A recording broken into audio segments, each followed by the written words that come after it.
దివ్యవాణి TV ప్రేక్షకులందరికీ యేసు నామములో శుభాలు తెలియజేస్తూ నా స్వరం యేసు కోసమే అనే దివ్యవాక్కు కార్యక్రమానికి మిమ్మల్ని అందరినీ ప్రేమతో ఆహ్వానిస్తూ ఉన్నాము. పరిశుద్ధాత్మ దేవుడు ఈరోజు మనకి పరిచయం చేస్తున్న అంశం ఏంటంటే యుద్ధము యెహోవాదే. ఆమేన్, హల్లెలూయా. మన కుటుంబాలలో మనము చేస్తున్న పనులలో ఎన్నో స్థితిగతులలో యుద్ధాలు సంభవిస్తూ ఉన్నాయి. అంటే ప్రపంచంలో జరుగుతున్న యుద్ధాల కంటే ఎక్కువగా కుటుంబంలో జరుగుతున్న యుద్ధాలే భయంకరంగా ఉన్నాయి అని పరిశుద్ధాత్మ దేవుడు చెప్తూ ఉన్నాడు. మరి ఎలా వీటిని తట్టుకోవడం ఎలా? యేసుప్రభువు వారు స్వయంగా చెప్పారు. అదేంటంటే, ఇదిగో ఈ లోకాన్ని నేను జయించాను, మీరును విశ్వసించండి, మీరును కూడా జయిస్తారు అని. ఆమేన్, హల్లెలూయా. కానీ ఈ మాట దేవుడు అందరితో చెప్తున్నాడా? ఎవరితో చెప్తున్నాడు? ఈ లోకాన్ని మీరు కూడా జయిస్తారు, నేను జయించాను అని. సత్యము పట్టుకున్న బిడ్డలకి అనేకమైన బాధలు, కన్నీళ్ళు, కష్టాలు, హింసలు, అవమానాలు ఇంకెక్కువగా ఉంటాయండి. చూడండి, ఇద్దరు వ్యక్తులలో ఒక 10 మంది ఫ్రెండ్స్ ఉన్నారనుకోండి, స్నేహితులు ఉన్నారనుకోండి. ఆ 10 మంది స్నేహితులలో 9 మంది అపమార్గంలో, అసత్యములో, అన్యాయపు మార్గంలో నడుస్తున్నప్పుడు, లేదంటే చిన్నపిల్లలైనా తీసుకోండి, మంచి జీవితాన్ని కాకుండా బూతులు మాట్లాడుతూ వ్యర్థమైన జీవితాన్ని జీవిస్తున్న ఆ 9 మందికి ఎవరితో ప్రాబ్లం అంటే, ఆ 9 మందిలో ఎవరైనా సరే, లేదంటే 10వ వ్యక్తి ఉన్నాడు అనుకోండి, ఆ 10వ వ్యక్తి చాలా మంచిగా బ్రతుకుతున్నాడు, మంచిగా చదువుకుంటున్నాడు, అమ్మ నాన్న చెప్పిన రీతిగా బ్రతుకుతున్నాడు, మంచి మార్గంలో ఉన్నాడు, దేవుడు చెప్పిన సత్యమైన మార్గంలో ఉన్నాడు. ఈ 9 మందితో ఎలాంటి ప్రాబ్లం లేదు. కానీ ఈ 9 మందికి ఆ ఒక్క అబ్బాయితోనే ప్రాబ్లం. ఎందుకు అంటే, కొంచెం ప్రత్యేకంగా జీవిస్తూ ఉన్నాడు, కొంచెం పరిశుద్ధంగా జీవించడానికి ప్రయత్నం చేస్తున్నాడు, దేవుడి యొక్క నడవడికలో నడవడానికి ప్రయత్నం చేస్తున్నాడు. కాబట్టి తప్పకుండా ఈ 9 మంది ఈ ఒక్క వ్యక్తికి విరుద్ధంగానే ఉంటారు. ప్రియమైన దేవుడు బిడ్డలారా, అదేవిధంగా ఈ లోక జీవితంలో, ఈ లోక వ్యామోహములో బ్రతుకుతున్న ప్రజలతో మనం ఉంటున్నాము. కాబట్టి ఎవరైతే దేవుడికి ఇష్టలుగా బ్రతకడానికి ప్రయత్నం చేస్తారో వారు పడిపోతుంటే ఈ ప్రజలు నవ్వుతారు. అపరిశుద్ధంగా జీవించేవారు, పాపములో జీవించేవారు, పరిశుద్ధంగా జీవించేవారిని చూస్తే అసూయ. అదేవిధంగా పరిశుద్ధంగా జీవిస్తూ ఆ బిడ్డలు ఎంతోమందిని ఆత్మను రక్షించాలని ప్రయాసపడుతున్నప్పటికీ వారు పడిపోతున్న సమయంలో వీరు నవ్వుతూ ఉంటారు. దానికి కారణం ఏంటంటే, దేవుడి యొక్క ఆత్మ అయినా ఉండాలి, లేదంటే సాతాను ఆత్మచేతైనా నడిపింపబడుతుండాలి. అందుకే రోమీయులకు రాసిన లేఖ 8వ అధ్యాయం 14వ వచనం మనం చూస్తున్నాం. దేవుడి ఆత్మచేత నడిపింపబడి వారు దేవుడి పుత్రులు, పుత్రికలు. అంటే సాతాను ఆత్మచేత నడిపింపబడుతున్న వారు ఎవరు? అందుకే బప్తిస్మ యోహాను గారు అన్నారు, ఇదిగో ఓ సర్ప సంతానమా, రానున్న అగ్ని నుండి మిమ్మల్ని ఎవరు కాపాడుతారు? హృదయ పరివర్తనము కలిగి జీవించండి, పాప పశ్చాత్తాప హృదయం కలిగి జీవించండి, జ్ఞాన స్నానాన్ని తీసుకోండి అని. అందుకే యేసుప్రభువు వారు నికోదేముతో మాట్లాడుతున్నప్పుడు మాట్లాడిన మాట, ఒకడు ఆత్మ వలన, ఒకడు నీటి వలన జన్మించిన తప్ప పరలోక రాజ్యములోకి రాలేడు అని. ప్రియమైన దేవుడు బిడ్డలారా, పరలోక రాజ్యం అంటే కేవలం పరలోక రాజ్యంకి వెళ్ళేంత వరకు మనం ఇదే ఘోరమైన జీవితాన్ని గడిస్తామని కాదండి దానికి అర్థము. ఈ లోకములో కూడా శాంతి ఉంది. దేవుడి యందు నిజంగా మనం ప్రేమ కలిగి జీవిస్తే, దేవుడి యందు నమ్మకం కలిగి జీవిస్తే, ఈ లోకంలో కూడా ఎన్ని హింసలున్నా, ఎన్ని బాధలున్నా, ఎన్ని కష్టాలున్నా, అప్పుల బాధలున్నా, ఆర్థిక సమస్యలున్నా, కుటుంబ సమస్యలున్నా, స్థితిగతులు బాగోలేకపోయినా మనము ఆనందంగానే ఉంటాము. ఎలా సాధ్యం ఇది? మనకి పునీత పౌలు గారు రాసిన లేఖనాల్లో చెప్తున్నాడు, మీరు ఆనందించండి. మరలా మీతో చెప్తున్నాను, మీరు ఆనందించండి, దేవుడిలో ఆనందించండి. ఎందుకంటే ఈ లోకంలో ఆనందించలేమండి, ఈ లోకంలో ఆనందించలేం. ఎవరైతే ఆధ్యాత్మికంగా జీవించాలనుకుంటున్నారో ఈ లోక విషయంలో ఆనందించలేరు, కానీ దేవుళ్ళో ఆనందించగలుగుతారు. కానీ ఈ లోకంలో ఎవరైతే ఈ లోక వ్యామోహములతో సినిమాలని, సీరియళ్ళని, మొబైల్స్ అని, అంటే మంచి క్రియలు కాకుండా చెడు క్రియలు చేస్తూ జీవిస్తూ ఉన్నారో వారికి ఈ లోకమే ఆనందం. పరలోక రాజ్యం గురించి అవగాహన ఉండదు. ఉన్నప్పటికీ దేవాదేవుని పక్కకు పెట్టేసి వాళ్ళు ముందుకు వెళ్ళిపోతూ ఉంటారు. అందుకే ప్రియమైన దేవుడు బిడ్డలారా, ఈ రోజు నా దేవాదేవుడు మనకి చెప్తూ ఉన్నాడు, యుద్ధము యెహోవాదే, ఆమేన్, హల్లెలూయా. మనం ఒక పాట పాడుతూ ఉంటాం కదా, యుద్ధము యెహోవాదే, యుద్ధము యెహోవాదే, యుద్ధము యెహోవాదే, యుద్ధము యెహోవాదే, రాజులు మనకెవ్వరు లేరు, శూరులు మనకెవ్వరు లేరు. చూడండి, దేవుడి మీద నమ్మకం ఉంది. ఆధ్యాత్మికంగా ఏ బిడ్డలైతే దేవుడికి దగ్గరగా జీవిస్తున్నారో వారికి దేవుడి మీద నమ్మకం, నిరీక్షణ కలిగి జీవించాలి ప్రియమైన దేవుడి బిడ్డలారా. అదేవిధంగా ఈ లోకంలో ఎన్నో యుద్ధాలు జరుగుతూ ఉన్నాయి. అవి ఎందుకు జరుగుతున్నాయి? మరి ఇంత బాగా జీవించినా కూడా మా కుటుంబంలో ఎందుకండి ఇన్ని కలహాలు అనే ప్రశ్న ఒకవేళ మనందరికీ వచ్చినట్లయితే పరిశుద్ధాత్మ దేవుడు పరిచయం చేస్తున్న వాక్యం చూద్దాం రండి. యాకోబు రాసిన లేఖ 4వ అధ్యాయము 1వ వచనం నుండి.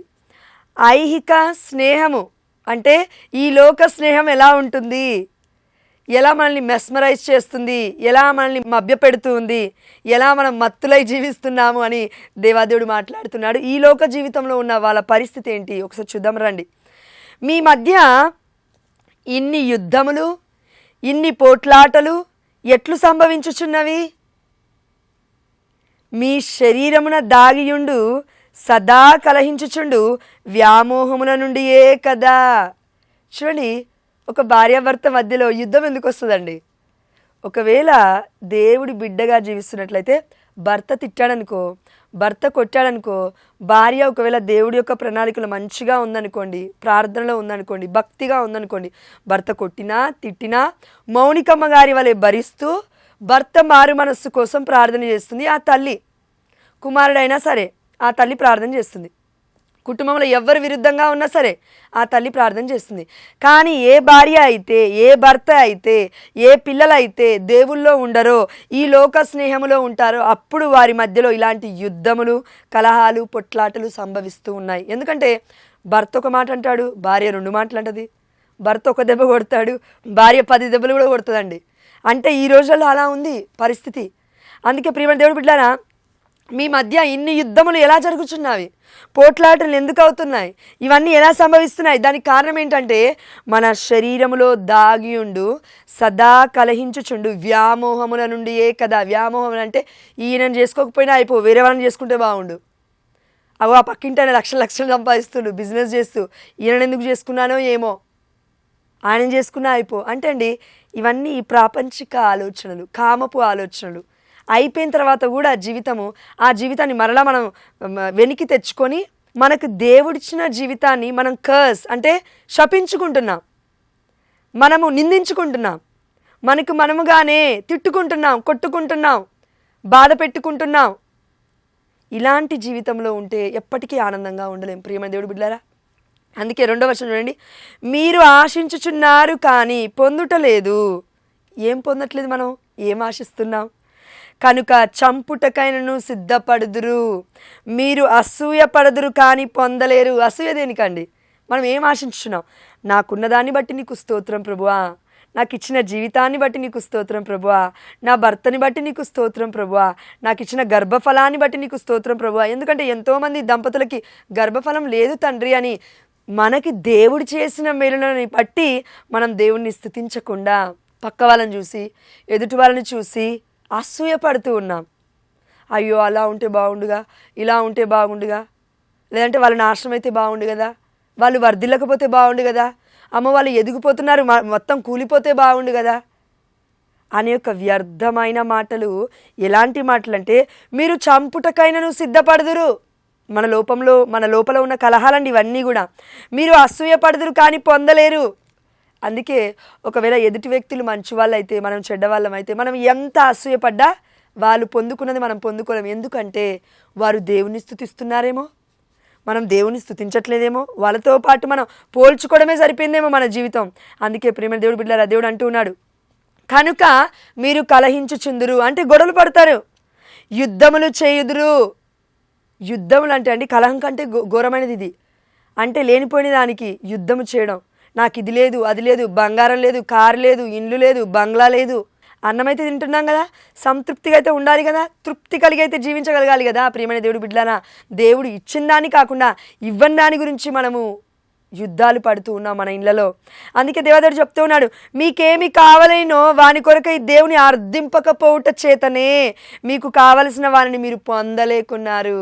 దేవుడు మీకు కోరికలున్నాయి అయితే తప్పు అని చెప్పట్లేదండి. దేవుడు మీకు కావాల్సినవి నాకు తెలుసు, అయితే మీకు ఇంకేం కావాలో మీరు అర్థించాలి, దేవుని ప్రార్థించాలి. అయితే ప్రార్థించినప్పుడు నేను మీకు ఇస్తాను, కానీ మీకు కావలసిన వారిని మీరు పొందలేకున్నారు. దేనికి? అర్థమేంటి? నాకు ఇది కావాలి ప్రభువా అని అడిగితే బాగానే ఉంటుందండి. నాకు గర్భఫలం లేదయ్యా, గర్భఫలం ఇయ్యు ప్రభువా అని అడిగితే బాగుంటుందండి. కానీ పక్కింటి ఆమెకి 3 పిల్లలు ఉన్నారు ప్రభువా, నాకెందుకు లేరయ్యా అనే వారితో పోల్చుకునే తత్వము దేవుడు అసహించుకుంటాడు. ప్రియమైన దేవుడు బిడ్డలారా, నీకున్న దాన్ని బట్టి నువ్వు ఆనందించు, లేని దాన్ని బట్టి దేవుని కృతజ్ఞతతో ప్రార్థించు.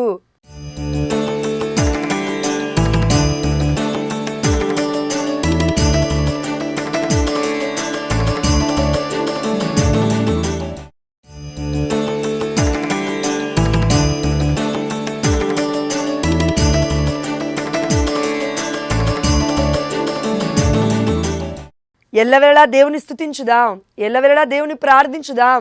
ఏం కావాలో ప్రార్థనలో మొరపెడదాం. వారు ఎన్ని ప్రార్థనలు చేస్తున్నారో మనకు తెలీదు. పక్కింటి వాళ్ళు, ఎనికింటి వాళ్ళు, పొరుగింటి వాళ్ళు ఎదుగుతుంటే మాత్రం మన కళ్ళు మాత్రం అసూయతో ఎర్రగా అవుతూ ఉన్నాయేమో. ప్రియమైన దేవుడు బిడ్డలారా, అందుకే దేవుడు బాధపడుతూ ఉంటున్నాడు.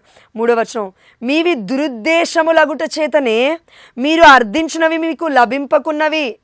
మనం అర్థిస్తున్నప్పటికీ కూడా, అవును ప్రార్థించమన్నాడు దేవుడు, ప్రార్థిస్తున్నానండి, అయినప్పటికీ నాకు సమాధానం రావట్లేదండి, నా భర్త మారట్లేదండి, నా బిడ్డలు మారట్లేదండి, నా కుటుంబ వ్యవస్థ బాగలేదండి అని ఒకవేళ మనం అనుకుంటున్నట్లయితే ప్రియమైన దేవుడు బిడ్డలారా, దేవుడు అంటున్నాడు మీవి దురుద్దేశములై ఉన్నాయి. దురుద్దేశములు అంటే ఏంటండి?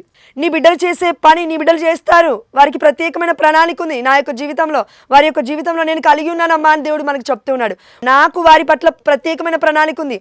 వారి జీవితాన్ని వీరి మీద, వీరి జీవితాన్ని మీద వారి మీద పోల్చుకుంటూ, అంతెందుకండి తల్లిదండ్రులు ఈ యొక్క జనరేషన్లో, ఈ సమయంలో చూడండి, ఆల్రెడీ లాస్ట్ ఇయర్ కూడా చాలా జరుగుతూ ఉన్నాయి. ఇప్పుడు 10th క్లాస్ ఎగ్జామ్స్ అయిపోయాయి మొన్నటితో, అదేవిధంగా కొన్ని ఎగ్జామ్స్ ఇంకా నడుస్తూ ఉన్నాయి, ఇంటర్మీడియట్ రిజల్ట్స్ వస్తూ ఉన్నాయి. చూడండి, ఇవన్నీ రిజల్ట్స్ వచ్చిన తర్వాత తల్లిదండ్రులు పిల్లల్ని ఏమంటారంటే, ఫెయిల్ అయిన బాధలో ఉంటారనుకోండి, ఒకరో ఇద్దరో ఫెయిల్ అయిపోయారు ఎగ్జామ్స్. ఇప్పుడు వాళ్ళు ఏం చేస్తారండి? వాళ్ళని సిద్ధపరచాలి మళ్ళీ ఎగ్జామ్స్ రాయడానికి, లేదంటే ఇది కాకపోతే ఇంకో ఏదో ఒక మార్గం ఉంటుంది ప్రభువా అని దేవుడికి ఆ బిడ్డల్ని సమర్పించాలి. అంతేగాని రాచి రంపాన పెట్టద్దు తల్లిదండ్రులు. అలా పెట్టడం ద్వారా ఏమవుతుంది? పిల్లలు వెళ్ళి సైలెంట్గా రూమ్లోకి వెళ్ళి సూసైడ్ చేసుకుంటున్నారు. చిన్న పిల్లలు 10వ class, 7th class, 8th class, అసలు ఆ యొక్క చిన్న క్లాస్లో కూడా వాళ్ళకి ఉరేసుకునే ఆలోచన ఎవరిస్తున్నారంటే తల్లిదండ్రుల యొక్క ప్రవర్తన రుద్దుతున్నారండి. వాళ్ళు బలవంతంగా చదువు చదువు చదువు అని. అరే, ఆ బిడ్డకి ఏ టాలెంట్ ఉంది? దేవుడు ఎలాంటి గొప్ప ప్రత్యేకమైన ప్రణాళిక ఆ బిడ్డ పట్ల దేవుడు కలిగి ఉన్నాడు. చూడండి, బ్రతికి ఉన్న ప్రతి ప్రాణికి దేవుడు బంగారు భవిష్యత్తుని ఇచ్చినాడు. ఆమేన్, హల్లెలూయా. ఆ బంగారు భవిష్యత్తును వారు చేరుకోవాలంటే వారికి కావాల్సింది హోప్, నిరీక్షణ. ప్రతి చిన్న బిడ్డ నుంచి పెద్ద ముసలి వారి వరకు మనం నిరీక్షణ కాలంలో ఉన్నాం. నిరీక్షణ యాత్రికులుగా మనం ఉండాలి. ప్రియమైన దేవుడు బిడ్డలారా, మనము నిరీక్షణ కోల్పోతూ ఇంకో బిడ్డలకి నిరీక్షణ లేకుండా చేయకూడదు. మనకి నిరీక్షణ లేకపోతే సైలెంట్గా ఉండాలి, నోరు మూసుకొని. అదేవిధంగా వేరే బిడ్డల గురించి మాట్లాడకూడదు. వారి జీవితాన్ని వారు ఏ విధంగా అయినా సరే దేవుడి కృప చొప్పున ముందుకు వెళ్తారు. కానీ ఎవరిని కూడా అండి మనం బాధించి బాధపెట్టి ఎగ్జామ్స్లో ఫెయిల్ అయ్యాడు, ఇంకా నువ్వు దేనికి పనికి రావురా అనకు కుమారుని, నువ్వు దేనికి పనికి రావిక అనకు కుమార్తెని. వారి పట్ల దేవుడికి ప్రత్యేకమైన ప్రణాళిక ఉంది. అంతేగాని వేరే పక్కింటి వాళ్ళతో పిల్లల్ని పోలుస్తూ మీ యొక్క దురుద్దేశములను దయచేసి బిడ్డల మీద రుద్దొద్దు అని దేవాదేవుడు కోరుకుంటున్నాడు. అయితే మీకు లభింపకున్నవి, ఎందుకంటే దురుద్దేశంతో మనం అడుగుతున్నామండి, కంపారిజన్ మైండ్తో మనం అడుగుతున్నాం. నా బిడ్డల పట్ల దేవుడికి ప్రత్యేకమైన ప్రణాళిక ఉంది అని మంచి ఉద్దేశంతో మనం అడగట్లేము. అయ్యో, వాళ్ళు ఎదిగిపోతున్నారు, నా బిడ్డలు తగ్గిపోతున్నారేమో, అమ్మో వాళ్ళు ఆస్తులు సంపాదిస్తున్నారు, నా బిడ్డలకి ఇంకా జాబే రాలేదు అనే ఒక ఈ ఆలోచన ప్రియమైన దేవుడు బిడ్డలారా లిటరలీ మిమ్మల్ని చంపేస్తుంది. తల్లిదండ్రులుగా ఆ చిన్న పసికందులు వారి యొక్క పిల్లల భవిష్యత్తును కూడా అది చంపేస్తూ ఉంది. కాబట్టి దేవుడు చెప్తూ ఉన్నాడు, చూడండి, మీ భోగానుభవమునకై మీరు వారిని కోరుదురు కదా. దేనికంట మనం కోరేది? దురుద్దేశంలో. ఎందుకంట దేవాదేవుడు చెప్తున్నాడు, నేను రిచ్గా ఉండాలి, నేను కార్లలో తిరగాలి, నేను బంగ్లాలో ఉండాలి, నా ఇల్లు ఇంత పెద్దగా ఉండాలి, పక్కింటోళ్ళ కంటే నా ఇల్లు ఇంకా పెద్ద బిల్డింగ్ రెండు అంతస్తులు లేపాలి, వాళ్ళకు ఒక కారు ఉంటే మాకు 2 కార్లు ఉండాలి, వాళ్ళకు 1 ఎకరం ఉంటే మాకు 3 ఎకరాలు ఉండాలి, వాళ్ళ పిల్లలు అమెరికాలో చదివితే నా పిల్లలు ఇంకా వేరే దగ్గర కువైట్లో చదవాలి. సంపాదించడం మన వల్ల అవ్వలేదు, మన బిడ్డల్ని చదువుకునేలాగా చేసి. అవునండి, తల్లిదండ్రులు గొప్పవాళ్ళే, ఒప్పుకోవాలి. మీకు చదువు లేదు కాబట్టి పిల్లల్ని చదివిపించారు, మంచి విషయమే. కానీ నువ్వు చేయలేని పని వాళ్ళు చేయాలని దేవుడు నీకు చెప్పాడా? అసలు దేవుడి చిత్తం ఏముందని పిల్లల పట్ల అసలు నువ్వు అడిగావా? ఇంటర్మీడియట్లో జాయిన్ చేయకముందు పిల్లల్ని నువ్వు అడిగావా దేవుడి చిత్తం ఏంటో? 10th చదువుతున్నప్పుడు ప్రభువా నా బిడ్డ నీకు సమర్పిస్తున్నానయ్యా అని ప్రతిరోజు దివ్యమైన బలిపూజలో నీ బిడ్డల్ని సమర్పించావా? లేదు. అరే తల్లిదండ్రులుగా మీరు చేయరు, పిల్లల్ని మరి స్కూల్కి తీసుకెళ్ళినట్లుగా దేవుడి దేవాలయానికి తీసుకెళ్లరు ప్రతి ఆదివారం. ఏమన్నా అంటే ఎగ్జామ్స్ రాయగానే టాప్ 10లో రావాలి, టాప్ మార్క్స్ రావాలి, నల్గొండ జిల్లా మొత్తం మారిమురోగిపోవాలి పేర్లు, జిల్లాలో మొట్టమొదటిగా నా బిడ్డ పేరే ఉండాలి. ఎట్లా కుదురుతుందండి? చేసే ప్రయత్నం లేదు, ఇచ్చే స్టడీ కరెక్ట్గా లేదు, కానీ అంచనాలేమో ఆకాశానికి అందుతున్నాయి. కూలిపోతాయండి గోడలు, ఆకాశం వరకు కట్టలేం దేన్నైనా. కాబట్టి ప్రియమైన దేవుడు బిడ్డలారా, మీరు మీ భోగాను భవమునకై మీరు వారిని కోరుదురు కదా. మీరు కోరేది ఏదో బాగుండాలి దేవుళ్ళు అని కాదు, ఏదో మంచిగా ఉండాలి దేవుళ్ళు అని కాదు. 24 గంటలు ఈ లోక వ్యామోహమే. పేరు, ప్రతిష్టలు, ప్రఖ్యాతలు, మంచి పేరు తెచ్చుకోవాలని, ఒక 10 మంది ముందు దండలేయించుకోవాలని, శాల్వాలు కప్పించుకోవాలని, నేమ్ ఫేమ్ కోసం పిల్లల యొక్క ప్రాణాలను తీస్తున్న ఈనాడు ప్రజలు ఎంతోమంది మన కళ్ళ ముందు. తల్లిదండ్రులు కూడా అందులో లేకపోలేరు ప్రియమైన దేవుడు బిడ్డలారా. అందుకే దేవదేవుడు బాధపడుతూ చెప్తున్నాడు, మీవి దురుద్దేశములు మార్చుకోండి. యుద్ధములు ఎందుకు జరుగుతాయండి? మనసులోకి ఒకటి బయటకు ఇంకోటి చెప్పినప్పుడు యుద్ధాలు జరుగుతాయి.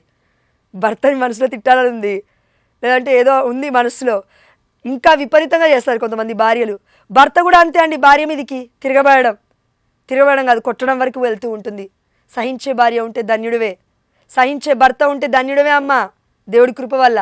కానీ ఒకవేళ సహించే భార్య సహించే భర్త లేడంటే ప్రార్థన చేయాలి ఇంకెక్కువగా. కాబట్టి ప్రియమైన దేవుడి బిడ్డలారా, ఈ వాక్యంతో పాటు మరి ఏంటండి ఏం చేయాలి? అవును, ఐహిక స్నేహం ఇదంతా కూడా, అంటే ఈ లోక స్నేహంతో మనం ఉన్నాము, ప్రాపంచిక విషయాల్లో కట్టుబడి ఉన్నాం. మనం అందరం ఈ బంధకము నుండి బయటికి రావాలి. అక్కడ గాడిద కట్టబడి ఉంది, అవునా? యేసుప్రభుల వారు హోసానా హోసానా హోసానా అని యెరూషలేములోకి ఎంటర్ అయిపోతున్నప్పుడు ప్రజలందరూ హోసానా గీతాలు పాడుతున్నారు, అవునా? ఎస్, అక్కడ గాడిద పిల్ల కట్టబడి ఉండెను అని ఉంది. అక్కడ గాడిద పిల్ల కట్టబడి ఉండెను, అయితే మీరు దాన్ని చూస్తారు, తీసుకొని రండి అని యేసుప్రభుల వారు చెప్తున్నారు. ఇప్పుడు ఆలోచించండి, అక్కడ గాడిద ఉండాలి కదా, అది చిన్న పిల్ల అయితే గాడిద పిల్లకి తల్లిదండ్రులు ఏమయ్యారు అంటే గాడిదలు ఏమయ్యాయి అక్కడ లేవు, అంటే ఒంటరిదైపోయింది అది. మన జీవితంలో కూడా అండి గాడిద పిల్ల లాంటి ఒక పరిస్థితి గుండా మనం వెళ్తూ ఉంటాం, బంధకంలో ఉంటాం, మనకి ఎవరు ఉండరు. ఒక్కొక్కసారి ఎంత ప్రార్థన చేసినా, ఎంత గొప్ప వాళ్ళమైనా, ఎంత రిచ్ అయినా, మనము లక్షలు కోట్లు శాలరీస్ తీసుకొచ్చి పెట్టినా ఒంటరి బ్రతికే మనందరిది కూడా. పరలోక రాజ్యానికి మనం ఒంటరిగానే వెళ్తామండి, కుటుంబ సమేతంగా వెళ్ళము. 10 మంది భర్తలు ఉంటే 10 మందిని తీసుకొని వెళ్ళాం, 5 భార్యలు ఉంటే 5 తీసుకొని వెళ్ళరు ఎవరు. ఒకే భార్య ఒకే భర్త ఈ లోకంలో ఉన్నప్పుడు అదే మంచి జీవితాన్ని, పరిశుద్ధమైన జీవితాన్ని జీవిస్తే, పెళ్లినాటి ప్రమాణాలకు కట్టుబడి జీవిస్తే, దేవుడి చిత్తం మనం చేస్తే తప్పకుండా పరలోక రాజ్యానికి వెళ్తాము. ఒంటరిగానే, అది కూడా జంటగా వెళ్ళము. కాబట్టి ప్రియమైన దేవుడి బిడ్డలారా, కానీ ఈ లోకంలో ఉన్నప్పుడు మనం దేవుడి యొక్క వాగ్దానాలకు మనం ఆన్సరబుల్, మనం సమాధానం చెప్పి తీరాలి. దేవుడికి ఇచ్చిన వాగ్దానము, దేవుడికి ఇచ్చిన ప్రమాణము, పెళ్లి పట్ల, కుటుంబ వ్యవస్థ పట్ల, ప్రభువా నేను పోషిస్తాను, నా బాధ్యత కలిగి నేను జీవిస్తాను, ఏదైతే దేవుడికి మనం చెప్పామో అలా మనం జీవించాలి ప్రియమైన దేవుడి బిడ్డలారా. అందుకే దేవాదేవుడు చెప్తూ ఉన్నాడు, యుద్ధము యెహోవాదే. ఆమేన్, హల్లెలూయా. ఎవరి పట్ల యుద్ధము యెహోవాదే? ఏ బిడ్డ అయితే ఈ ఐహిక స్నేహం గురించి దేవుడు మాట్లాడట్లేడు, ఈ లోక వాంఛలలో బ్రతుకుతూ ప్రభువా నన్ను కాపాడాలంటే అది ఎలా ఉంటుందంటే, ఇటు దుష్టుడితో స్నేహం చేస్తున్నావు, దేవుడి వైపు చూసి దేవా నన్ను కాపాడంటున్నావు. దుష్టుని విడిచిపెట్టు, సాతాను క్రియను విడిచిపెట్టు, పాపపు జీవితానికి ముగింపు చెప్పు, పరిశుద్ధత వైపు చూడు, పరిశుద్ధుడి వైపు చూడు, ఇటు వచ్చేయి, కంప్లీట్గా దేవుడి యొక్క మార్గంలో ఉండు. లేదండి నేను అటు పడవ మీద కాలేస్తాను, ఇటు పడవ మీద కాలేస్తానంటే మనమే జారిపడేది. సముద్రంలో నట్టేట మునిగిపోతాము. 2 పడవల మీద కాలు వేయకూడదు. ఒకే విశ్వాసంలో ఉండాలి. అదే కన్నతల్లి అయిన కథోలిక శ్రీ సభ విశ్వాసంలో ఉండాలి. ఈ విశ్వాసమే మనల్ని కాపాడుతుంది ప్రియమైన దేవుడి బిడ్డలారా. అందుకే ఏ బిడ్డలైతే ఈ లోక స్నేహాన్ని వదులుకోక ఈ లోకముతో మగ్గిపోతూ ఈ లోక జీవితాల్లో గడుపుతూ ఉన్నారు, వారిని పక్కకు పెడదాం. ఇప్పుడు దేవాదేవుడు చెప్తూ ఉన్నాడు, పాప క్షమాపణ పొందుకొని నా వైపు చూసిన బిడ్డలకి యుద్ధము యెహోవాదే అని దేవాదేవుడు చెప్తున్నాడు. ఆమేన్, హల్లెలూయా. ఇన్ని పాపాలను జీవిస్తున్నప్పటికీ కూడా ఇదిగో దేవుడు యుద్ధమును యెహోవాదే అన్నాడండి, నా పక్షాన పోరాడతాడు అన్నాడు అంటే తప్పండి, అది తప్పండి. అలా చెప్పట్లేదు దేవుడు అలా చెప్పడు, ఎప్పటికి కూడా అలా చెప్పడు. నా పక్షాన ఉండండి అని చెప్తాడు. అందుకే యోహాను సువార్త 15వ అధ్యాయం 5వ వచనంలో ఇలా ఉంది, నేను లేక మీరు ఏమీ చేయజాలరు అని అన్న యేసుప్రభువు వారు మళ్ళీ ఇంకొక మాట అంటున్నారు, ఎవడు నా యందు ఉంటాడో ఎవడి యందు నేనుంటానో వాడు అధికముగా ఫలిస్తాడు. ఆమేన్, హల్లెలూయా. దేవుడు మనతో ఉన్నాడు, ఇమ్మానుయేలు దేవుడు. మరి దేవుడితో నువ్వు నేను ఉన్నామా? దేవుడు మనతో ఉన్నాడండి, కానీ దేవుడితో మనం ఉన్నామా? దేవుడు ఇలా అనలేదు, ఎవడి యందు నేనుంటానో వాడు అధికముగా ఫలిస్తాడని చెప్పలేదు. ఎవడు నా యందు ఉంటాడో, కండిషన్ ఉంది ఇక్కడ. నేను మీతో ఉంటాను, మీరు నాతో ఉండాలి, అయితే వారు అధికముగా ఫలిస్తారు. ఐహిక స్నేహంలో ఉన్నవాడు బాగుపడు ప్రియమైన దేవుడు బిడ్డలారా. ఎంత బాగుపడ్డప్పటికీ కూడా ఒకవేళ ఈ లోకంలో బాగున్నట్టు కనబడతాడేమో, రిచ్గా పరలోక రాజ్యానికి రాలేడు. ఓ అవివేకి, ఈ నైట్కే నీ ప్రాణం తీస్తే నువ్వు వెళ్ళిపోతావు. ఆత్మ లేని వాడు నిర్జీవుడే ప్రియమైన దేవుడు బిడ్డలారా. ఆత్మలో జీవింపకపోతే నిర్జీవమే ప్రియమైన దేవుడు బిడ్డలారా మన బ్రతుకులు. అందుకే దేవాదేవుడు చెప్తున్నాడు యాకోబు రాసిన లేఖలో 4వ అధ్యాయం, ఒకసారి మీరు ఈరోజు మొత్తం ఇదంతా చదవండి, చాలా గొప్పగా ఉన్నాయి వాక్యాలు. అందుకే దేవుడు అంటూ ఉన్నాడు, ఈ లోక సంబంధము కలిగి జీవించొద్దు. ఈ లోకంలో ఉన్నాము, కానీ దేవుడు అంటూ ఉన్నాడు, పేతురు రాసిన మొదటి లేఖ 1వ అధ్యాయము 4వ వచనం ఒకసారి చూడండి, దేవుడు తన ప్రజల కొరకై ఏర్పరిచిన దీవెనలు మహత్తరమైనవి.